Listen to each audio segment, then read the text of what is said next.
This is the Johnny Cleveland Podcast, all things Cleveland sports, with your host, John Suchan.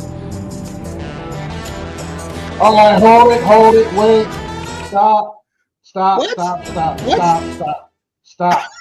I've had enough of John Suchan. I've had enough of the Johnny Cleveland Podcast. This is Joel Cade, the left guard from What the Elf Was That? I've heard enough of Browns crap. It's time to set the record straight, and it's time to ask the most important question that anybody can ask when it comes to the Browns season. And we all know what that question is. You ready? What the elf was that? Okay. What the Elf Was That podcast, an iconoclastic look at the I'm being latest hijacked. Browns news. The What the Elf Was That podcast is part of the My Fanatical glasses are Elves steaming up. Podcast Network, a part of the Fans First Sports Network. Here's your host, Joel Cade. Yeah, welcome into What the Elf Was That? It's been way too long. I think it's been since April since I've been on. There's a lot of Brown stupidity happening, and we got to make a record of it. So I am taking over the Johnny Cleveland Podcast. Just taking over. Damn you, Joel. Who cares about John Suchan? It's time for me to come in and make some statements. All right, John. So I'll be polite and I'll ask you a couple questions. Remember, this is Joel Cade from What the Elf Was That? The left guard. Follow me on X at the left guard. John, Yes. What the elf has been going on this season with the Browns? I got some takes, but I want to hear from somebody else. What the elf's been going on? Well, it's been a horribly miserable, just pathetic everything. See, I disappear and you let this stuff get out of control. I know, dude. I quit podcasting and we're 11-5 or something, and now we're 3 and the laughing stock of the league. Why did you let this happen? Why did I let this happen? Well, Joe, because I hate my team so badly. I was playing devil's advocate before the season started. Everybody in the Fanatical Elves, I was telling everybody, well, what if this thing goes south? And everybody was like, no. They're going to win 10, 11, 12, 13 games. And here we are, 3 probably in 14. It sucks, yeah. Joel. So I got some stuff up here about What the Elf, and I got some questions I want to ask. First, I want to ask a question. What the elf is going on with Myles Garrett? Because I think Myles Garrett, if we just look at him for the past couple of years, I think we're going to figure out what's going on with the Browns. So today's lineup, Myles Garrett, Joel Bitonio. We're going to talk about the current state of the Browns and what they're up to and what these two are trying to accomplish with the the attempt to hijack the front office. And then I want to talk about the Ravens, and I want to talk about some college football, particularly my Notre Dame Fighting Irish, taking it to there you go. Oh, yeah, a lover of the network, and going on from there. So let's get at this. Myles Garrett. Now, I want to bring up a tweet Myles Garrett talked about 3 years ago, because I love Myles Garrett, but Myles Garrett is not perfect. And Myles Garrett, whatever you say for him, has always been a me player. Every time he gets up there, it's about me and my stats and me and this and me and that, on and on and on. So way back in October of 2023, Myles Garrett became a minority owner of the Cleveland Cavaliers and says that he plans on being around Cleveland long after his playing career is over. Just setting the context for a second. Yes. All right. Remember that? Yes. Then an article, I believe it's Amy Baysock. Is it Amy? Yes. Okay, Baysock. Ashley Baysock at Cleveland.com. Okay. Comes out with an article. Myles Garrett is quoted extensively because what's happening, this is early December 13th. Okay. Myles Garrett is quoted extensively about what's going on with the Browns, right? The Browns are season's just falling apart. Yes. They've done all kinds of dumb things like plays Deshaun Watson. Then they put Jameis Winston out there and threw the ball 60 times a game and expect them not to throw interceptions. I don't know what that's about. I mean, the guy throws interceptions.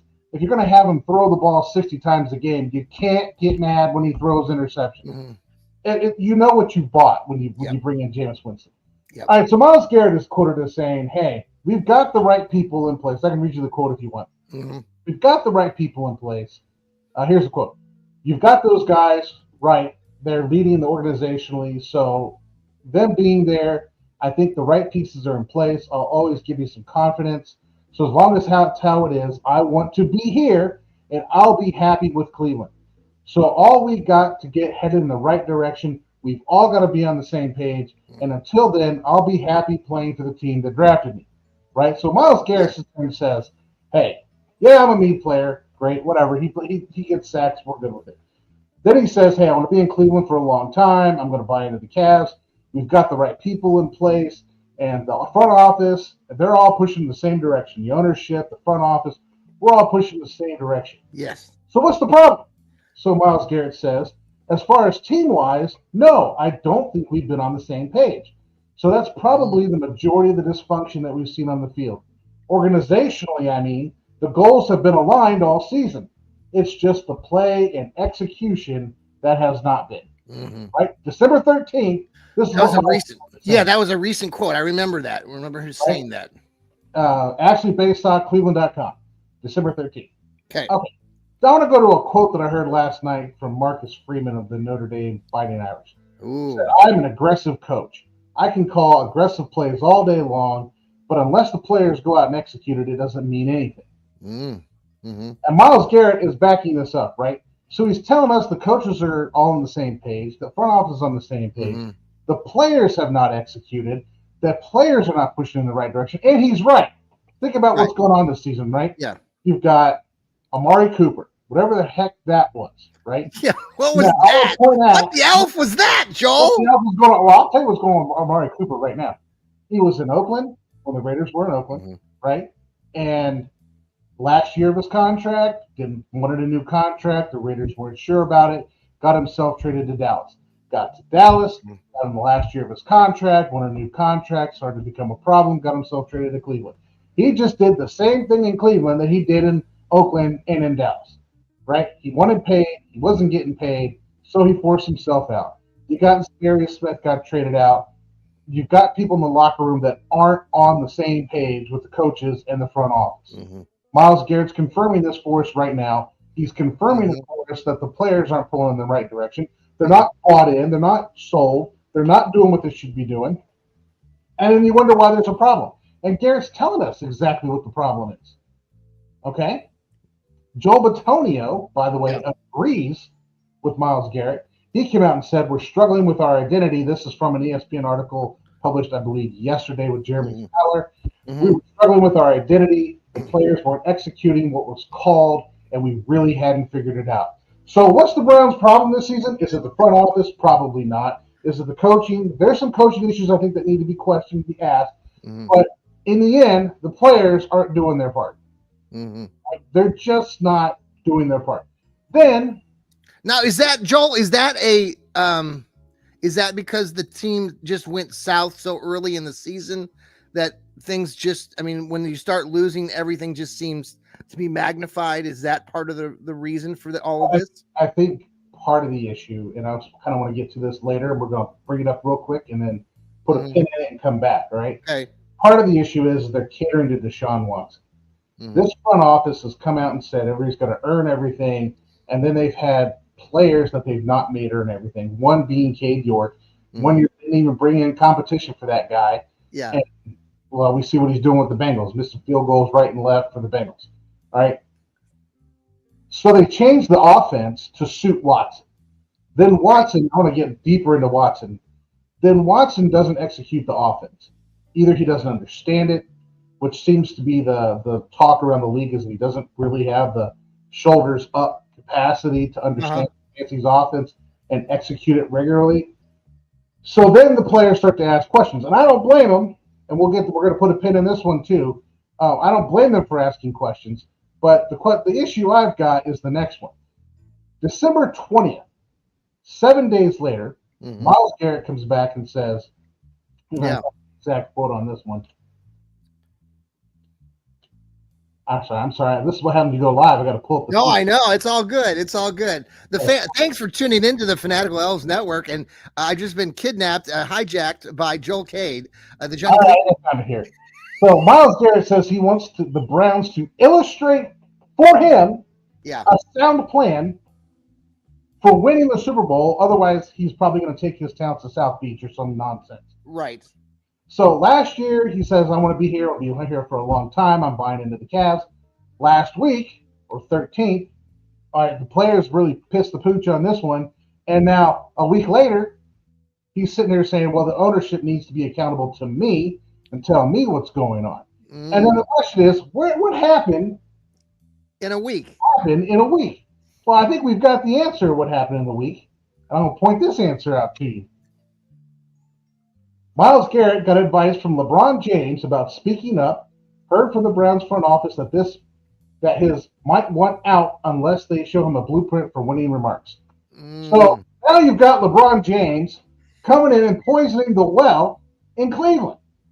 Yes. Now, I think LeBron James and his Dallas Cowboy fandom and New York Yankees hat-wearing dude just needs to shut up and play basketball in L.A.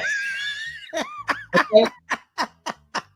And don't tell me that like he has these teams' best interest. Are you blaming this on LeBron? I'm going to just talk about LeBron James for a second. Okay. I'm not blaming this on LeBron. Like, LeBron's just opportunistic. So I'm just going to, the issue is already there. But I think he's stepping in and meddling. Yeah.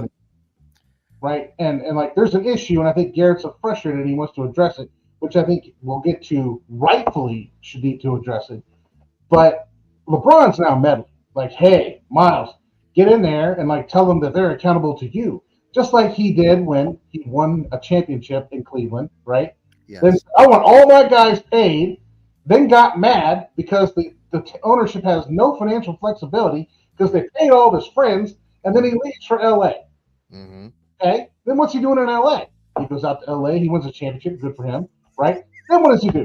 He gets his son, who has no business being drafted to the team, and paid a ridiculous amount of money for that he was. And this guy's out there stinking up the floor when he gets on it. So LeBron, just go to L.A., play basketball. The Browns are enough of a dysfunctional mess without you meddling. Yes. Just go back to L.A., let the Browns fix their own crap. We don't need you making the situation worse. Man. There's the message for that today. Miles, I know you're a meat player, but stop doing this, man. I was worried too, Joe, when I saw that comment a week later and how he did acknowledge that he's talked to LeBron. That got me a little bit, interesting. That's a lot of people aren't talking about this point more because I do think it's had an influence on what we're seeing right now with Miles. On Joel Batonio now is coming out after that. And Batonio talked to LeBron James.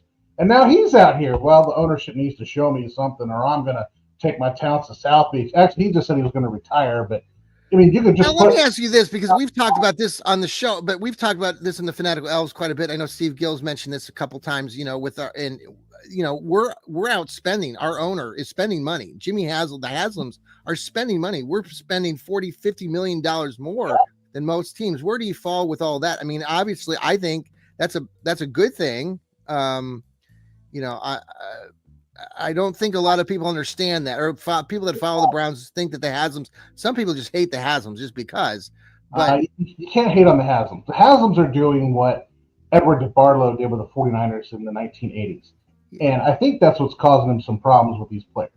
Edward DeBartolo in the 1980s was, "Hey, I'm going to give my players everything on the planet they possibly need, with the expectation that you're going to win football games." Yeah. Right. So he went out, new facilities, new this, new locker rooms, new everything for the 49ers in the 1980s, right? And they went out and they won football games. Mm-hmm. Okay? Jimmy Haslam's done the same thing in Cleveland, right? Mm-hmm. He's new facilities, new locker room, new weight room. Yeah. We've seen all the videos, right? The new state-of-the-art training facilities, all this stuff. And what do the Browns do? You want to hear what the Browns say about all this stuff? I've got it pulled up. You anticipated my next move. Yes, I did.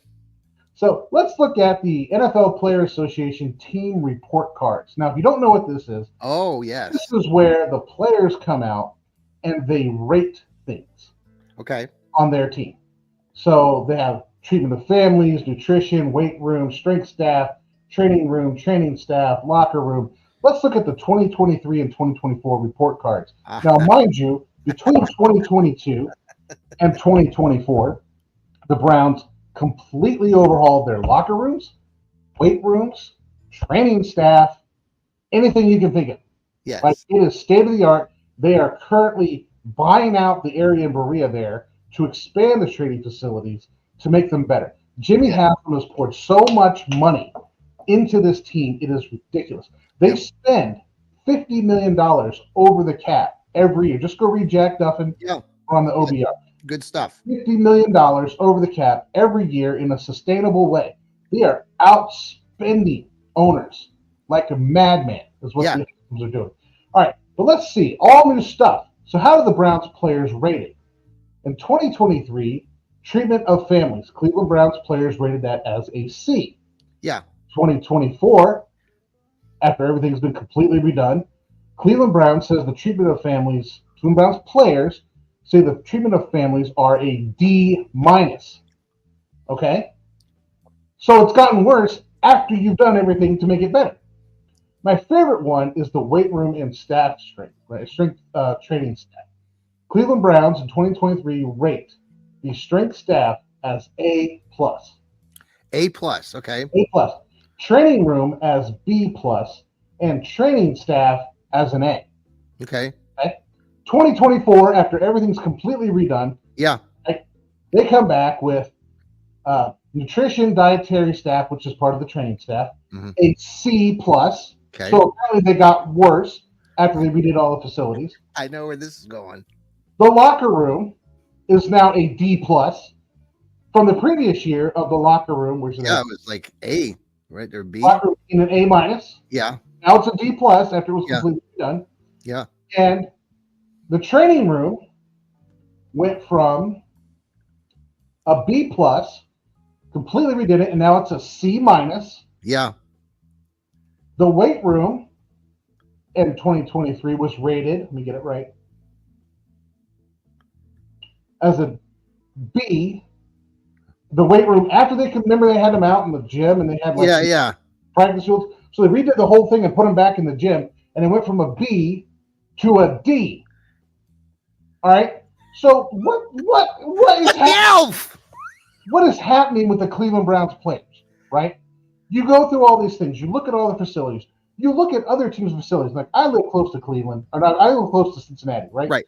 Just drive down I-75, go to Cincinnati for a second, and look at that place. Mm-hmm.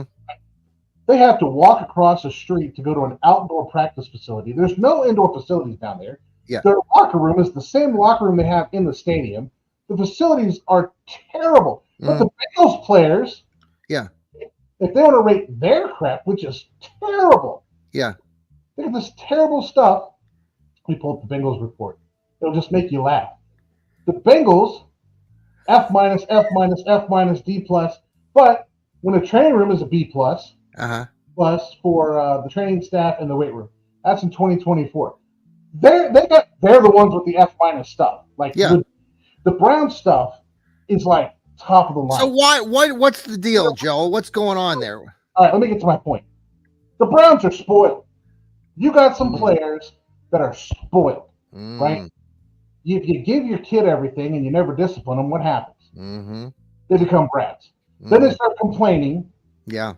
Management better tell me what's going on, or I'm taking my talents to South Beach. Like, yes, this player empowerment crap headed by LeBron James is not working. So wait, let me time out here. So let me, if I'm getting all this straight. All right. So we're blaming LeBron. No, I'm not blaming LeBron. I am. I'm gonna blame LeBron. I don't care. I think the players are spoiled, is what I think is going on. Yes. No. Well, this goes back, Joel. This goes back to my take too. Myles Garrett. So this is interesting because, like, when he started his career and all these things, the shenanigans that happened, and then the thing with the throwing the helmet and trying to kill Mason Rudolph, like, there was a lot of damage there, and a lot of, he got kicked out of the league for a little bit, and the maturity level, because coming out of college, the perception, at least my perception, when he came out of, was it Texas A&M? A&M, yep. Yeah, that he was this sort of scholarly, sort of smart kind of kid who read books and was clever and all this stuff. And then so when this whole thing happened, he was kind of mild mannered, and then this thing happened with Mason where he tried to kill him with the helmet and flip the car. Yeah, and then the car, right? Exactly. So then, so I've been thinking, the last couple of years, you've got Jadeveon Clowney complaining as he leaves that the whole Browns organization is doing nothing but trying to make him a Hall of Famer. See, and this is where I love that your take on this, because I agree, because I've been kind of saying, okay, well, Miles is maturing, Miles is doing this, but now we're 8 years in, and it is really something. It's very interesting. The spoiled brat syndrome is really caught this Browns team. I think Myles Garrett was maturing and getting there. I think the December 13th comments are right on the money. Yeah. Everybody. But then he went and talked to LeBron. And LeBron's got them all into this, you need to hold management hostage because you're the me player or whatever. I don't know what LeBron's thinking. I mean, just look at the way he handles his own business, right? Yeah. I'm not saying LeBron's a bad guy, and I don't blame players for trying to make money and assert themselves authoritatively within an organization that they have. Mm-hmm. What I have issue with is when you try to hijack the team and make it about you, which is what Myles Garrett did. He made it about him, which is who Myles Garrett is. Made it about him. And so he was getting there, right? We as the players need to step up. We need to be accountable. Which is what's happening. Which is so funny to me, because then you think about all this team and a player like Nick Chubb. Nick Chubb is part of this organization, has probably the polar opposite of all of the stuff that you've just mentioned. Team player, quiet guy, wants to be here. Miles says he wants to be here, but here and then now Nick's suffered these ginormous injuries. Well, the second one's not as ginormous, but it's putting him back a little bit. Do you think he'll be back next year, or do you think the Browns back? But I also think the Browns need to start thinking about making somebody else the workhorse and Nick Chubb the home run hitter. Mm-hmm. And I'm not sure his body's going to keep taking. Well, first of all, he's got a lot of mileage in the league to start with. Yeah. The wisdom is don't give your running back a second contract. Well, he's on a third. So to future plan for running back is not a bad idea right now. Mm-hmm. He can reduce his workload by getting a competent, not Jerome Ford, competent running back in there. Oh, I want you to share it with everybody again, because you and I, you're such a lover of Jerome Ford.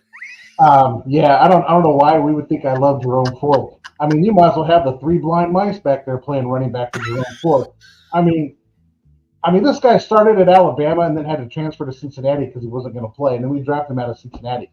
The take on this is he can't find a hole and hit it, which is exactly what we've had. I mean, the mantra at running back is slow to the hole, fast through the hole. Yes. Jerome Ford seems to be run like a bat out of hell at anything an offensive lineman's back and get tackled. I mean, I don't know what he's thinking. He barely sees holes, and he's always running into somebody, or he overruns it and then tries to cut back and it gets caught from behind by a chaser. Just slow to the hole and run through it fast. I mean, he's been in the league way too long to still have to learn this lesson. But he just gets the ball and he's sprinting to a hole where he. Well, there's a lot of, but in the last year, this season, a lot of these people are coming out of the woodwork saying, "Oh, all these people that have hated Jerome Ford, you don't know what you're seeing. He has a 5 and 6 point average, and he's explosive, and he's really a good running back, and gotten so much better." And I'm like, yeah, he's gotten better in a couple moments, but overall, no, he's just still effective when you run like a pin and pull scheme or a gap scheme, when he knows exactly where he's supposed to go, and that hole is actually there. He can run through the hole as fast as possible and gain some yards. Mm-hmm. But if he run a zone scheme, right or left, he doesn't have a defined hole, he is just useless. He is the modern day reincarnation of I can't think of the guy's name. Trent Richardson? No. Well, Trent Richardson's somebody to think about, but not Trent Richardson. Thinking about the guy who rubbed the football in his butt for the Jets. Oh. He did the whole kill the cop thing and got cut. Gosh. He used to get the ball. Isaiah Crowell? That's it, Isaiah Crowell. He used to get the ball, run to the hole, realize he overran the hole, tries to cut back and falls over. That was like his signature. That's Isaiah Crowell. I mean, every time you get the ball, that Austin Powers theme would go through my head. Oh, Right. I fell over. Oh, I fell over again. Like, that's Isaiah Crowell. Jerome Ford, to his credit, doesn't fall over, but he doesn't do much different than Isaiah Crowell. They're like the same back. That's Like, they're the same people. Like, probably without the stupidity on Jerome Ford's part. But, it's the same situation. I mean, they just need to actively, they're supposed to be a very good running back draft. Spend 2 picks on running. Where do you think they'll get those? Where do you think they try to draft one early, like first, second round, or should they wait? You're getting me totally off my rant today. I tell you what. Why don't we pause for a quick commercial break, Joel, Okay. and we'll be right back. We're going to talk more about a rant with Joel Cade and the running back situation. We'll be right back here on the Fanatical Elves Network.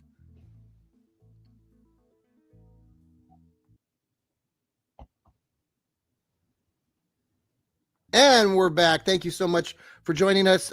Joel has hijacked me, taken over. What the elf? I haven't done it for a while. I've stopped doing the What the Elf podcast, but I might bring it back just for this garbage. I love it.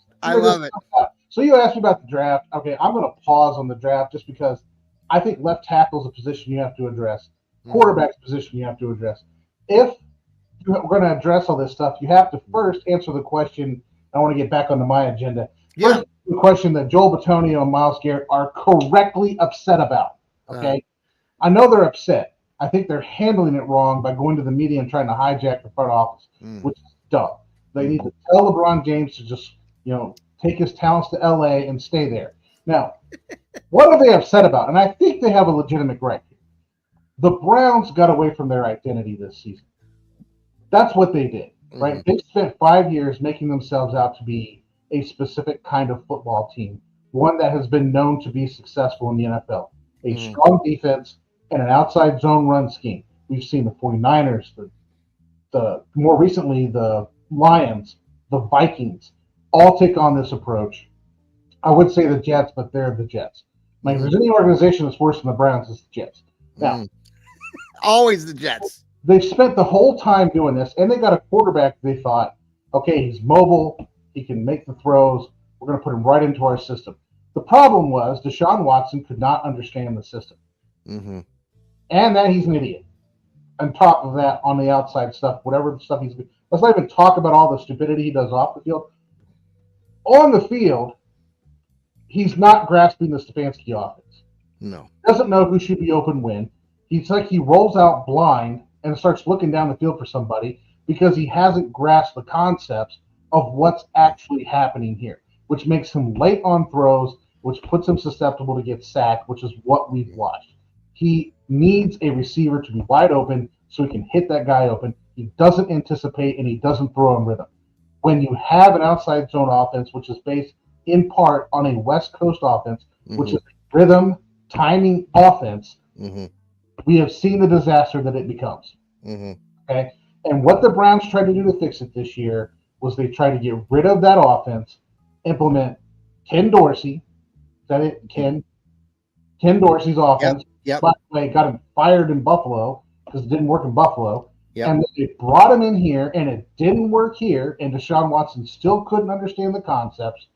And bam, what's the disaster we have? Then he ends up getting hurt, and now we're stuck with Jameis Winston, who's not that style of a quarterback. Jameis Winston is a under-center play-action Stefanski offense quarterback. That he is. If they'd have just stuck with that offense, Winston would, I'm not saying he's not going to throw interceptions because that's what Winston does. He throws interceptions. And you can't ask him to throw the ball 60 times without expecting him to throw 4 or 5 picks. Joel, we're like 34%. Like as a team this year, we're running the ball 34%. We're dead last in the league. Because the running scheme, we've completely abandoned the running scheme, and they've based the running scheme off of the pass scheme. They're coming out to throw and then run off that throw. And then when you have Nick Chubb out, and really he wasn't really himself, he probably needs another offseason to get back to wherever he's going to be. Yeah. And you got Jerome Ford, who isn't exactly tearing it up back there. And I don't know what to make of Deontay Foreman fumbling on the 1 yard line in Cincinnati. I mean, it's like Willis McGahee back there, man. I don't know what we're doing with that guy. And Pierre Strong is decent, but he's another one of those guys that just you have to ask yourself, is he physically able to keep up? Because I think he's got the vision, and he does well against third teamers, but he's not a first teamer. So I think what they're upset about in terms of Bitonio, in terms of Myles Garrett, is they want to understand what the identity of the team is. Mm-hmm. Right? Are we going to pander to Watson, which is what the team did this year? Yeah. Let's run the Watson offense. I mean, I read an article where it talked about how Bill O'Brien tried to get Watson to run his offense, couldn't figure it out. So he brought in the Clemson offense and had Watson run the Clemson offense. Yes. Right? And I think that report's been out there. That makes sense to me, just watching Watson play. He's not grasping the outside zone. He's running. If you put a college-style offense, which is kind of what Ken Dorsey was doing, you put this simplistic kind of offense out there and let them run it and execute it. Well, defenses in the NFL know how to beat college offenses. I'm just right. It's not that hard. Option offenses, you just play your strategy, play your keys, and do your assignments, and you stop it. Do you think Watson comes back next? I mean, I know he's coming back, but he's not going to play. That's what I mean. We're hearing that. I know reading stuff from the OBR and Jack Duffin. I mean, they'll put him on the PUP list. They'll put him on the IR. Then I don't anticipate. He's got an Achilles injury, man. He's not going to be back. I can't see him playing next year. Right. Yeah. Just and then from the injury itself, right? But if he does come back, because he is, right? The Browns need to go back, and I think this is the question Bitonio, and I think it's the question Garrett are rightly asking the Browns. What are we doing here? Yeah. What the hell is this? Okay? And the Browns need to make the decision on what they're doing. Do they want to be an outside zone team, which they have all the players to be? You've got the tight ends, you've got the receivers. You need to look at the running back room. That kind of offense can stave off bad quarterback play, and we've seen that throughout the history of this offense. Are we getting back to that, or are we going to do this wide open thing? Yeah. And I think it's a valid question to ask. I think it's a question that should be asked, and I think it's a question that Stefanski and Barry should have to answer. And they're going to have to answer it this offseason, right? Who is our identity as a team, and how committed are we to Watson? And I feel and I get the sense that, they're now going to bring Watson back and just say, this is us. This is what we do. You can do it or you can't. And if you can't, we'll find somebody else. That's what the Browns need to do. I think that's what they're going to do, and I think it's going to be okay. Who are you hearing about, or who do you think would be a good, veterans like Kirk Cousins come to mind, the Sam Darnold, who's going to be a free agent with Minnesota. What are you thinking on that end?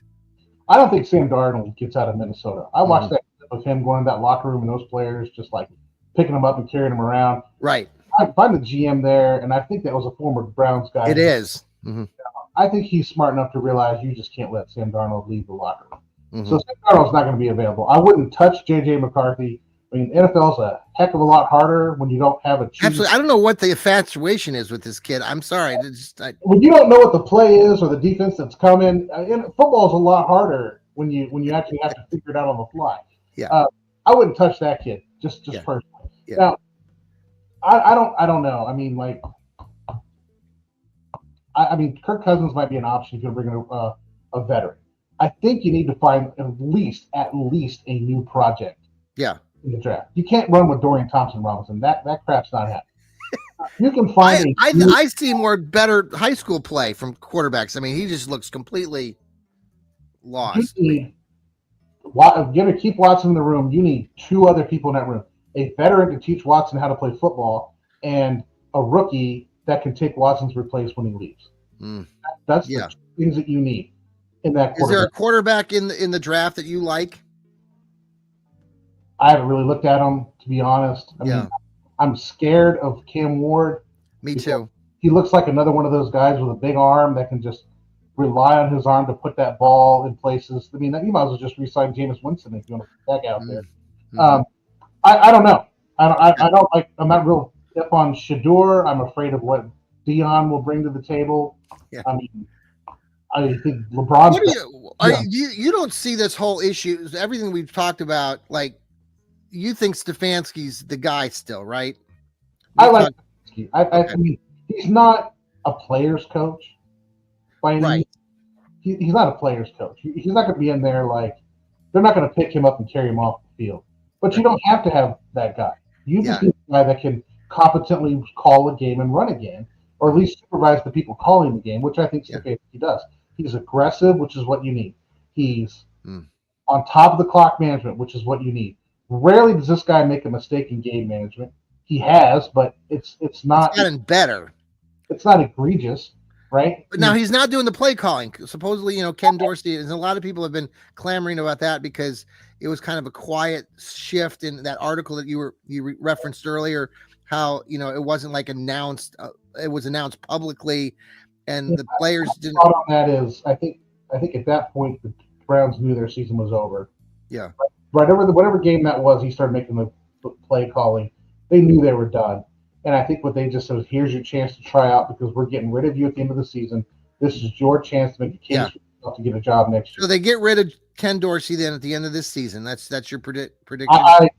I pray to God, whatever God you have, I pray to get rid of Ken Dorsey and bring in somebody that runs that outside zone because they're built to run that outside zone offense. Yeah. Okay. Yeah. I do you think if they do that whoever they bring in, they'll let that person continue to call the offense like they've been attempting to, or will they go slip it back to Stefanski? I hope they do. I think letting someone else call the plays. I like Stefanski as a head coach. Sometimes his play calling can be straight up predictable. I mean, I can sit back on TV and watch the game like, oh, this is coming. My sons laugh at me like, how do you know it's coming? Because I watch football. I mean, like, this is happening. Do we have a shot tomorrow against the Ratbirds? No. This is like they're putting Bradley Zappi out there. That's because they don't want Dorian Thompson-Robinson to get hurt. That's why they're putting him out there. Bailey Zappi's got a 4-4 record as a starter. He killed our Browns 2 years ago.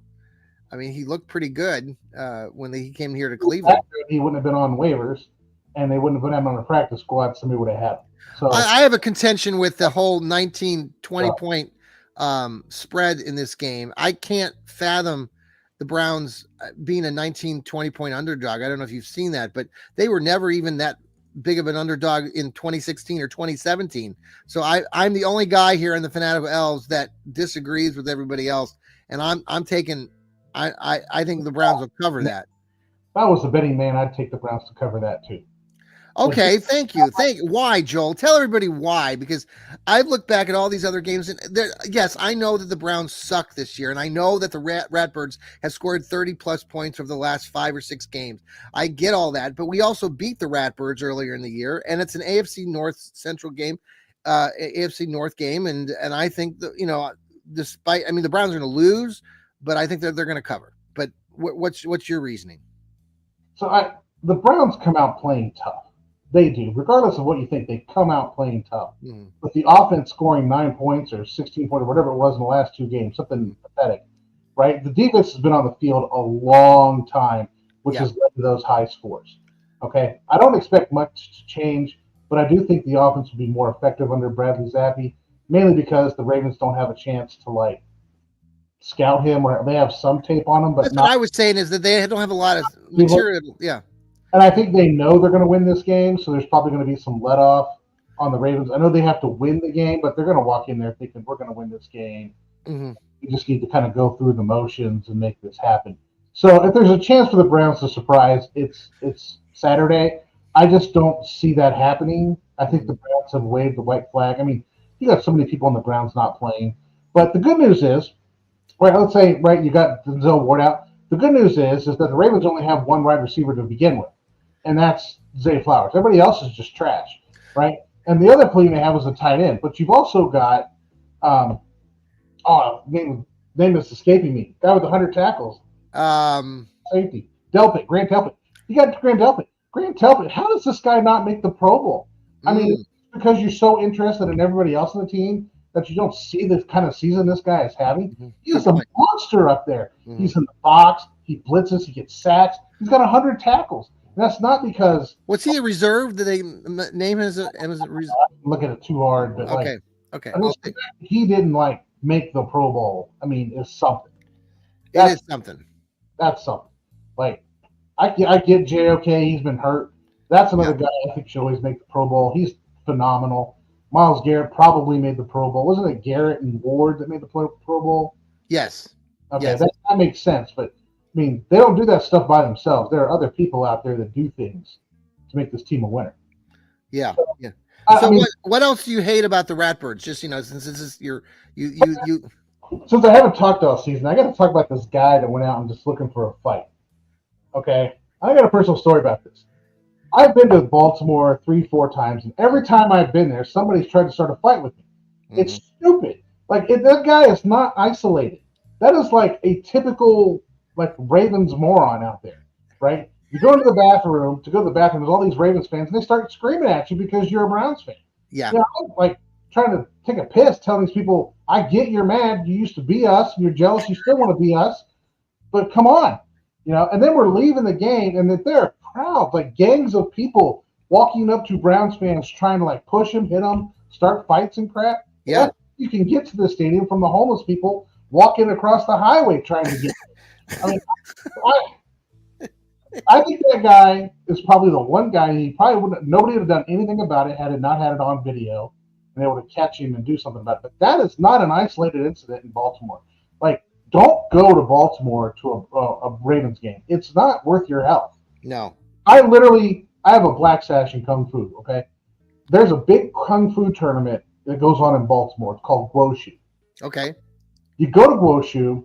I'm there. I've done this 3 or 4 times. The president of the Guoshu, like, all these international grandmasters in Kung Fu are there. Like, the head of the thing gets up and says, don't go downtown Baltimore unless you're going to the Inner Harbor. He's like, I know you all are Kung Fu masters, but it is not safe. Yeah. It's not safe for you as a Kung Fu master. It is not safe because they will get the guns out, and guns beat Kung Fu. They will do things to you down there, and it's not safe for you as a Kung Fu master going to Baltimore. We were talking about this last night on the Fanatical Elves show. Just what the Browns have had to deal with so much. I mean, the idea that their team was, moved to Baltimore by Art Modell, and then we got this expansion team that we were able to keep all the records and everything else. But, like, our main people, like Ozzie Newsome, who is a lifelong Cleveland Brown and Hall of Famer, all this stuff, he became the general manager of the Ratbirds, and just the difficulty with where this organization has been over the last 25 years, and why it's it's almost like an extra layer of complication with how fans behave and how we think about our team, because I mean the Ratbirds are what the Browns were. They are the Browns. And right. Talking about the Ravens, we got to have the Ravens hate segment intro. Are you ready? Yes. So as you know, my What the Elf Is That podcast, every single podcast has a Ravens hate segment. I'm actually a Ravens fan. Go to hell. I'm actually a Ravens fan. So my favorite part when the guy goes like, go to hell. Go to hell. Go to hell. So the Ravens. All right. So let's go full mode on the Ravens, right? So the Ravens are basically the Ravens. If you take Lamar Jackson out of that offense, yeah, he looks just like Deshaun Watson. Mm-hmm. Which makes me think if you took Deshaun Watson and put him in the Ravens offense, he would look like Lamar Jackson, except for the speed. Lamar Jackson's twitchier and he's faster. Mm-hmm. But you put him in that offense, I think Watson could be successful. The question just is, do the Browns want to change their identity and become the Ravens? But if you look at Watson, what can he do? He throws the ball over the middle. Mm-hmm. He has to have a defined read. Mm-hmm. Anyway, that's my side note. That and the Ravens are just trash. I hate the Ravens. Lamar Jackson, I mean, I know he's probably going to win another MVP, but, like, if you didn't have, like, the kindergarten offense over there, I mean, I don't think he would do much of anything. What makes that offense work? He said kindergarten offense. I love it. I love it. Work is not the scheme. Okay, it's not. The scheme is super easy. You can go online, buy the book on the scheme. It is like 50 pages. I don't even have it close to me. It's only 50 pages, right? There's not much in that offense. There's not much, okay? What makes it work is the physical gifts of the players, particularly Lamar Jackson. Mm-hmm. That he's fast, he's twitchy, he can run, and the reads are all based off play action. And if you're concerned about the quarterback, who's an unaccounted for player in most defensive schemes, If you make him somebody the defense has to account for, that takes away people from covering passes, that takes away people from suffering from run fits, all kinds of stuff. That's what makes the offense work, is the fact that he's a dynamic player. You take him out of that offense, it's going to look like a different offense. Case in point, Justin Herbert out there in the Chargers. They do a good job of that offense, but Justin Herbert is not Lamar Jackson. And Justin Herbert throws the ball outside. They have a more elaborate passing scheme. Same offensive coordinator, right? It's the same guy that started the offense in Baltimore. They fired a while ago. Can't think of his name. Can't think of anybody's name today. Okay. It's the same offense. It's Yeah. the same exact offense in LA with the Chargers. Yeah. But it's a different offense because they run the ball, they pass the ball, but it's not the dynamic offense that the Ravens have, because Lamar Jackson makes that offense run, because that offense is built to suit him, which is the mistake I think the Browns tried to make this year with Deshaun Watson. Let's rearrange our whole entire offense around Watson's skill set, and it just didn't work. So the Browns just need to say, okay, maybe we screwed this up with Watson. Let's do our thing and get players to fit our scheme. You know, we're not going to do this, change our whole offense to meet one player. But if you take Jackson out of that offense, I don't think he could run an outside zone. I don't think he could run like a Kansas City Chiefs style offense. But he can do what he does in Baltimore. Okay. It is what it is. Yeah. Well, I don't give Baltimore much of a chance moving into the playoffs again. They might win a game, but they're not going to the Super Bowl. Squealers aren't going to the Super Bowl. None of the, I think the Chiefs are the team to beat again with Patrick Mahomes. Look at those refs, man. I've never seen stuff more blatant than this year when it comes to the Kansas City Chiefs. I'm a ref hater. I know. I'm from Kansas. I lived there for 26 years, so I have a lot of friends that are Chiefs fans, and I had season tickets to the Chiefs for several years too. What these refs are doing right now, that's some crazy crap. That dude stopping the play because of a false start, and then they end up giving the fumble to the Chiefs. Like, did you stop the play or did you not stop the play?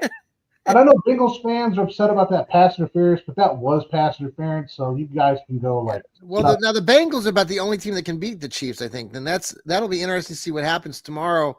Can the Bungles get into the playoffs by beating the Squealers?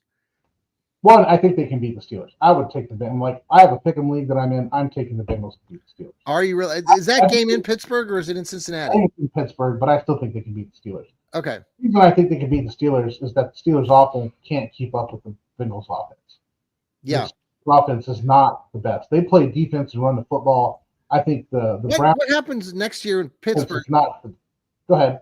No, I'm sorry. What happens next year in Pittsburgh with the two quarterbacks? Are they sticking with Russell Wilson next year, or they're both up, right? They can both leave, right? They can both leave, but one, I don't care, and two, I just don't care. Like, they can do whatever they want over there in Pittsburgh. I mean, there's another team. Like, I think the Browns should look at and just say, look, the Pittsburgh has their identity.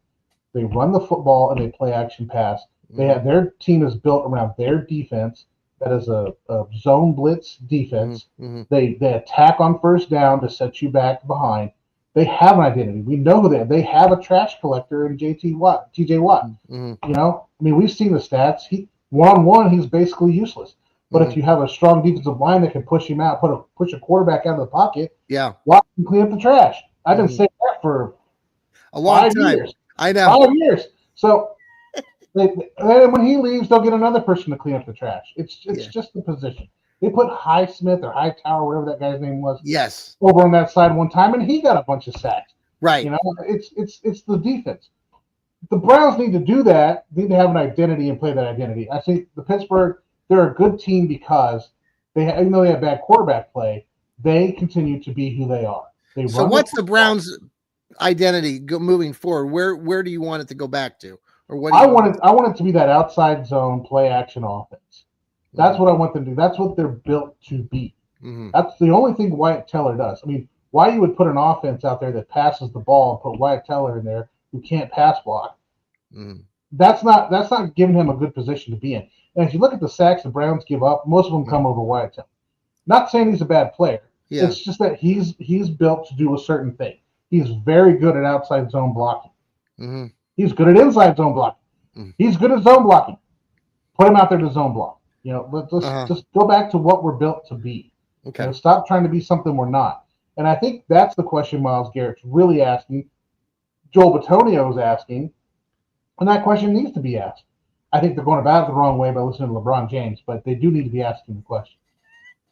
Now, making it about them, I think, is the wrong way to make it happen. So Don't they're make not, it about them. are we not running zone offense enough? Well, we had been for a little bit, but since Ken Dorsey's gone off, taken over, I don't think I've seen a quarterback under center in like 4 games. Yeah. It's just all been shotgun. It's just all been shotgun, throwing the ball. I mean, I don't think we have a quarterback to do that. I don't even think Watson's the quarterback to do that unless you're giving them super simple reads like he had at Clemson. Which is what they did in Houston. So, all right. So, look, we've been at this for about an hour now. So, let's just go ahead and close this on out. Well, so this is – go ahead, John. No, you go ahead. It's your show, Joel. That's my show. I'm ready to play my intro or play my outro. You know, thanks for having me on. I haven't been on all season. I haven't had a chance to come in and give my rants. And thank you for allowing me to rant. Thank you for the excellent questions, even though you sidetracked me. But I think we did ask what the elf was at, and we need to keep asking what the elf was at. Until then, next week, I give you your podcast back. Thank you for listening to the What the Elf Was That podcast. Please like, subscribe, and tell all your friends to give a listen. You can follow host Joel Cade on Twitter at The Left Guard. Oh, well, hold on a second. We're still live. I got to end the stream.